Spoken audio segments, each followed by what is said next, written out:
Nous sommes en mars 2023. Je voudrais mettre cette vidéo sous la protection de l'abbé Henri Ganti, un prêtre qui a été pour moi un modèle lorsque, juste avant sa mort, alors qu'il voyait les turpitudes dans son église, il était vicaire épiscopal en Belgique, il n'a pas hésité à dénoncer des choses graves, et je dirais, il y a laissé sa santé, il y a laissé quelque temps après sa vie, mais il a parlé. Et ce qu'il aimait à dire, c'est que il était âgé, il avait peu de temps à passer sur terre, et que donc, il n'était pas question pour lui d'arriver de l'autre côté avec une bonne réputation, mais par ailleurs d'y perdre son âme. Et donc, la vidéo que je voudrais faire, eh bien, elle est dans le même genre. À propos de ce qui se passe actuellement dans les églises occidentales et particulièrement en France, et de ce qui se passe par rapport aux dénonciations qu'on voit partout se répandre contre des prêtres, et des prêtres parfois innocents, parfaitement innocents. Mais d'abord, et au préalable, afin que, je dirais, toute suspicion soit enlevée de moi, je voudrais rappeler, et j'en prends à témoin la personne qui entendra cette vidéo, et qui se souvient bien de ce qui s'est passé il y a à peu près 25 ans lorsque je passais mon agrégation à Louvain-la-Neuve en Belgique. Et j'étais ramené par une dame, une collègue, professeure de religion, qui, alors qu'on parlait en voiture, m'a avoué que son fils, qui avait 9 ans, avait été violé par un prêtre du diocèse de Bordeaux. Et elle annonçait qu'elle allait porter une plainte canonique auprès de l'évêque de Bordeaux. Et je me rappelle que je lui avais dit à l'époque, ça se passait donc vers 1995, je lui avais dit non, vous ne devez pas porter une plainte auprès de l'évêque de Bordeaux, puisque la pratique actuelle consiste à cacher tous les crimes et à déplacer les coupables. Vous devez porter plainte auprès du procureur de la République à Bordeaux. Pourquoi est-ce que je rappelle cette anecdote? C'est pour montrer que mon attitude était correspondante à ce qui se passait à l'époque, où on avait perdu tellement le sens de la vérité qu'on cachait les crimes.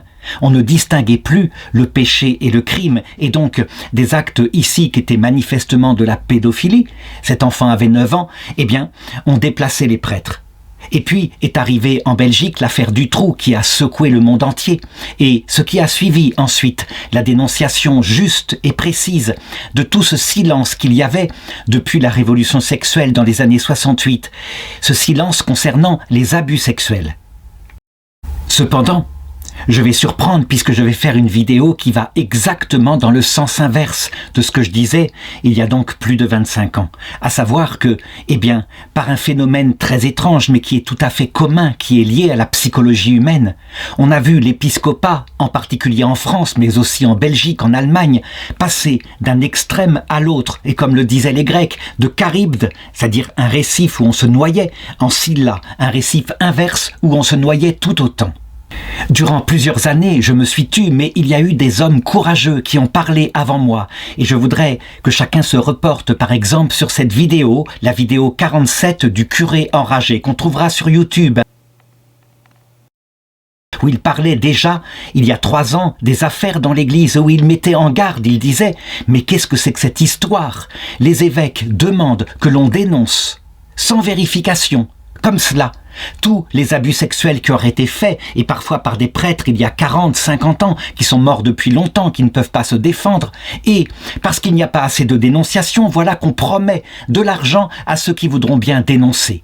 Dans sa vidéo, il avait tout annoncé, tout ce que le bon sens pouvait prévoir, à savoir que s'il n'y avait pas de sens critique, s'il n'y avait pas de possibilité pour les personnes de se défendre, on allait retomber manifestement dans ce qui s'est vu il y a très longtemps, il y a plus de 1000 ans, ce qu'on a appelé dans l'Église catholique le procès cadavérique, à savoir que, à un moment donné, eh bien, un pape qui était mort fut sorti de son tombeau et fut jugé par son successeur, et on prétendit qu'il y avait là quelque chose qui était un acte de droiture, et on jeta son cadavre dans le Tibre, à Rome.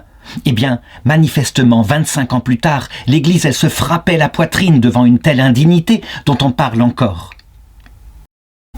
Et donc, qu'est-ce que je constate dans l'Église? Eh bien, des âmes qui se posent évidemment en vertueuses, forcément. Il faut qu'on soit absolument propre pour pouvoir faire de telles dénonciations et qui, à travers des organes de presse, continuent, malgré l'expérience qu'il y a eu depuis 3-4 ans, à savoir un certain nombre de suicides de prêtres innocents, continuent de lancer comme ça à la vindicte publique, sans qu'il y ait de condamnation du tout.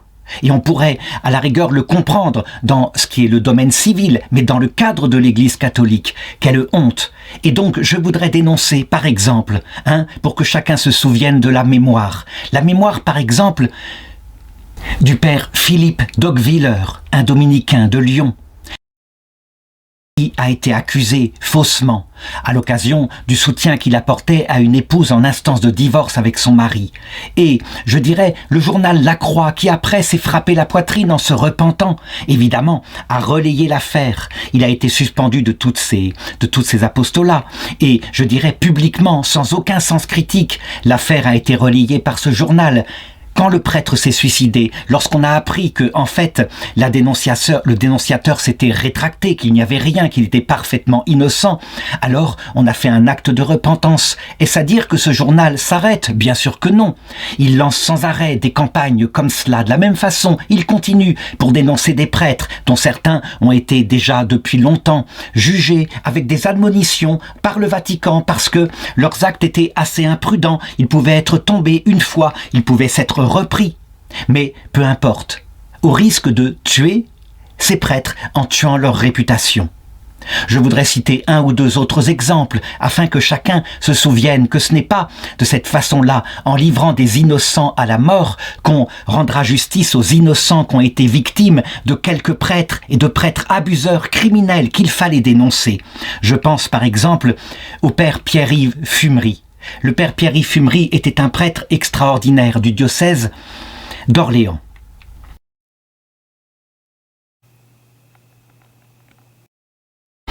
Quel a été son tort? Il était avenant, il était joyeux, et un jour, alors qu'ils étaient invités par des familles et qu'il se baignait avec les enfants dans la piscine, les enfants grimpaient sur son épaule et plongeaient dans la piscine, ce qui a valu le regard suspicieux de laïcs qui lui ont dénoncé à l'évêque, et l'évêque a aussitôt dénoncé au procureur du roi.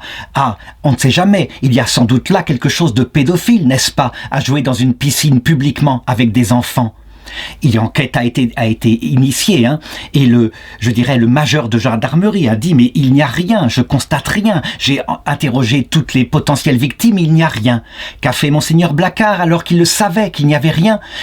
Il a publiquement déclaré qu'il avait ouvert maintenant une sorte de comité pour recevoir les plaintes potentielles des victimes du père Pierre-Yves Fumery. Et le père Pierre-Yves Fumery, le soir même, s'est pendu dans son presbytère. Depuis, il y a un parfum de mort qui règne sur ce diocèse parce qu'aucun repentir, aucune excuse n'a été donnée pour la mort de ce prêtre innocent, de ce prêtre dévoué. Curieusement, j'ai vu qu'il y avait parfois des hommes qui n'étaient pas chrétiens mais qui avaient davantage d'honneur. Qu'on se souvienne par exemple de ce prêtre des foyers de charité.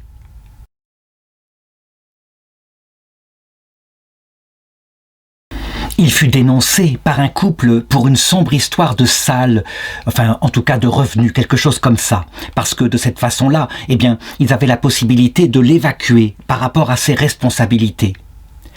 Il fut donc mis en enquête, et évidemment, au bout de 2 ans, après 2 ans de purgatoire où il réussit à tenir, il ne se suicida pas, il fut parfaitement innocenté, et l'enquête des gendarmes montra à quel point il s'agissait là d'une dénonciation calomnieuse.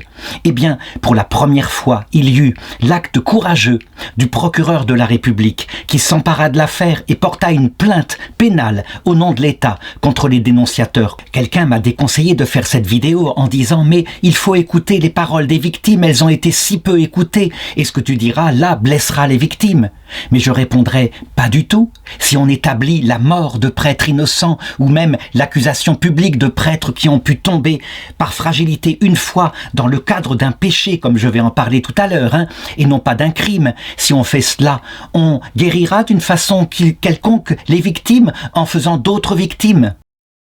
Bien sûr que non. La vérité ne rend libre que lorsqu'elle est toute la vérité. Ça veut dire que c'est une vérité telle que le Christ l'enseigne, accompagnée de miséricorde avec la charité qui regarde les choses et qui ne prête pas tout au pire, comme on le fait actuellement. Ça veut dire le moindre geste, comme on l'a vu avec le cardinal Ouellet. Ah, c'est une aventure tout à fait positive, celle-là, qui, je crois, heureusement, permet aux hautes autorités de l'Église de se mettre à réfléchir et sans doute à agir bientôt. Racontons ce qu'il s'est passé. Le cardinal Ouellet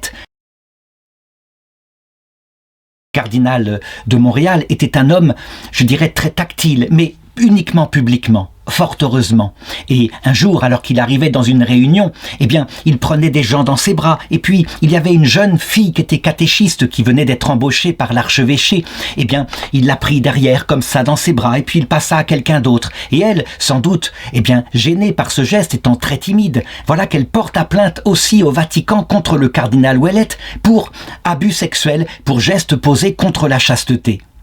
Je ne parle que de ce que je connais, évidemment, et donc le père Servet, qui fut mandaté par le pape François pour enquêter auprès de cette jeune fille au Canada, lorsqu'il lui demanda « Mais il y a eu d'autres gestes posés contre nous ?» « Non, non, il y a eu ce geste-là uniquement. » Et le père Servet répondait « Mais que voulez-vous que je fasse de votre plainte? Que voulez-vous que je fasse ?» Et évidemment, ça n'alla pas plus loin, mais c'est là où on voit la folie de ce qui est en train de se passer. Et le cardinal Ouellet, et je ne sais pas s'il a bien fait, mais il porte à plainte contre la jeune femme en question, à mon avis à tort, parce qu'elle doit être bien fragile, et sans doute il ne faut pas la plonger dans une plus grande angoisse.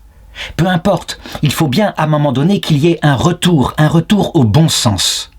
Je voudrais parler par contre de quelque chose que le pape François commence à dire, puisque voici que les accusations commencent à atteindre les plus hautes autorités de l'Église, et le pape François lui-même se rend compte qu'il faut mettre un terme à cela. Il l'a dit récemment, « Vous devez distinguer le péché et le crime. » Prenons le cas de quelqu'un que je ne connais pas, mais je dirais, j'en parlerai bien volontiers, à savoir Jean Vanier ou encore l'abbé Pierre. L'abbé Pierre bien connu à cause de la charité qu'il eut pour les pauvres. Ces hommes-là, manifestement, ont eu dans leur vie quelques maîtresses adultes, mais qui étaient parfois mariées et qui étaient, je dirais, maîtres de leur vie. Il s'agit d'un péché. Quand il s'agit d'un prêtre comme l'abbé Pierre, il l'a reconnu publiquement. C'était un péché. Quand il s'agit d'un laïc comme Jean Vanier, il s'agit aussi d'un péché puisqu'il n'est pas marié.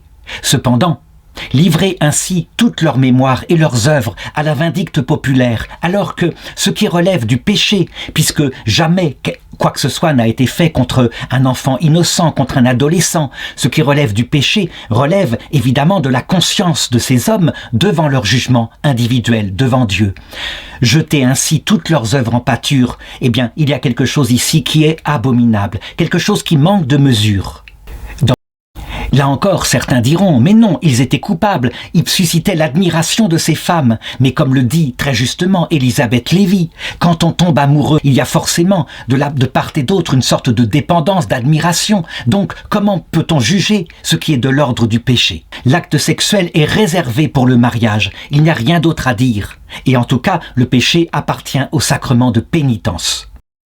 Alors que faire? Eh bien, simplement obéir au pape François qui a donné, je dirais, les procédures canoniques qu'il faut faire lorsqu'il y a suspicion de crime. Et le crime n'est pas le péché. Le crime, c'est par exemple coucher avec un enfant. C'est par exemple, eh bien, détourner quelqu'un qui est fragile comme un adolescent ou un handicapé. Donc, voilà ce que dit le pape François. Lorsqu'il y a suspicion de crime avec une dénonciation arrivée auprès d'un évêque, quand bien même l'évêque serait en panique, la chose qu'il doit faire immédiatement, c'est un signalement secret au procureur s'il y a suspicion de crime et au Vatican s'il y a suspicion de péché contre par exemple le célibat du prêtre. Deuxièmement, l'enquête est diligentée et l'enquête doit être parfaitement secrète. Les policiers savent bien qu'on n'a pas à jeter comme ça publiquement l'honneur aux yeux des gens. Qu'on se souvienne, quand les affaires de pédophilie ont commencé et que Ségolène Royal avait dit n'importe quel instituteur, même soupçonné, sera arrêté immédiatement par la police, même dans son école. Après 2-3 suicides, elle comprit et elle arrêta cette pratique qui était abominable. Et donc on sut qu'il fallait évidemment une enquête sérieuse mais secrète, de manière à ne pas salir la réputation des gens auxquels ils ont droit. Si l'enquête aboutit et si le crime est reconnu selon la loi, alors, eh bien, le prêtre, il va être, dans ce cas-là, livré à la justice civile et pénale. Et d'autre part, eh bien, après le procès, lorsqu'il y aura condamnation, il y aura la démarche canonique au Vatican. Maintenant, que faut-il faire en ce qui concerne les morts? Eh bien, pour les morts, je dirais c'est la même chose. Commençons par distinguer le crime et le péché. Et lorsqu'il y a péché, On ne peut que remettre l'âme de ces prêtres à la miséricorde de Dieu, où ils passeront en jugement, en sachant que le jugement, quand il y a crime particulièrement, sera particulièrement sévère. Qu'on se souvienne de cette parole de Jésus, quand il disait « Celui qui scandalise un de ces petits qui sont miens, il vaudrait mieux pour lui qu'on lui mette une meule que tournent les ânes autour du cou et qu'on le jette à la mer. Malheur aux hommes à cause du péché. » Cependant, la justice de Dieu appartient à Dieu, et lorsque des hommes prétendent ainsi se substituer à Dieu, quelquefois en se posant comme une commission typiquement scientifique, et on sait ce que sont que les commissions scientifiques.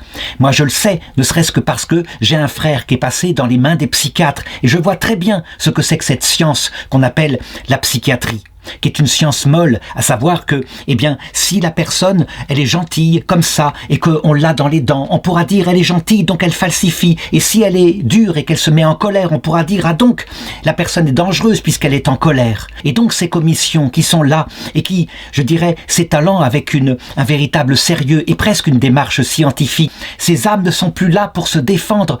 Jamais un psychiatre n'a prétendu pouvoir donner un diagnostic psychiatrique sur quelqu'un qu'il n'a pas vu, qu'il n'a pas consulté, et on pourrait le faire sur des morts. Il y a quelque chose ici qui ne va pas du tout. Je terminerai en disant ceci. Il y a maintenant intérêt à ce que, de par leur autorité, les évêques reprennent fermement la discipline qu'il faut, selon le pape François, dans l'Église de France, de Belgique, etc. À savoir d'utiliser le droit canonique tel que je l'ai montré.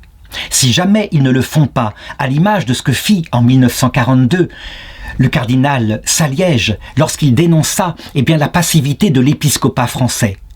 Voilà ce qu'il se passera dans 25 ans, comme ça s'est passé 25 ans après la condamnation à mort de l'innocente Jeanne d'Arc. Les évêques de la génération suivante se frapperont la poitrine sur les évêques de la génération précédente. Et ils regretteront ces péchés, parce qu'ils avaient encore manqué de lucidité. Et d'autre part, ces évêques qui sont tous âgés, forcément on est assez âgé quand on devient évêque, ils affronteront un jour un jugement que personne ne peut contourner, le jugement devant Dieu. Le frère Jean-Philippe Renders me dit que mes propos sont parfois très durs et peuvent blesser ceux qui ont été victimes de prêtres criminels. Je répondrai que non, je ne pense pas que cela blessera les personnes qui ont été victimes. Les personnes victimes ne cherchent pas à condamner des innocents, ce n'est pas vrai du tout. Nous avons en Belgique un exemple qui, je crois, est significatif. Une jeune fille que j'admire beaucoup, une des 6 jeunes filles qui ont été enlevées en 1995, lorsque la prise de conscience de ces crimes se répandit sur le monde entier par le criminel Marc Dutroux. Elle s'appelle Sabine Dardenne. Elle a été enfermée dans une cave avec une petite fille et sauvée in extremis. Et maintenant, c'est une jeune femme solide qui a presque 40 ans et qui a écrit un livre en disant « Je me rendais à l'école en vélo et j'ai été enlevée ». On le trouve encore sur Internet. Le courage qu'elle montre et la force de caractère qui consiste à dire « Cet homme-là, il a détruit mon enfance et je me rendrai malheureuse maintenant encore à cause de ce qu'il a fait. Pas question. La meilleure vengeance qu'on peut avoir lorsqu'on a été victime de crimes, c'est d'être debout et de créer sa vie, une vie heureuse, une vie réussie, une vie qui aboutit à la vie éternelle, dans l'autre monde. Quant à la vengeance, on l'aura contre ceux qui nous ont fait du mal. En les aidant, par exemple, lorsqu'ils seront en train de souffrir au purgatoire à leur tour.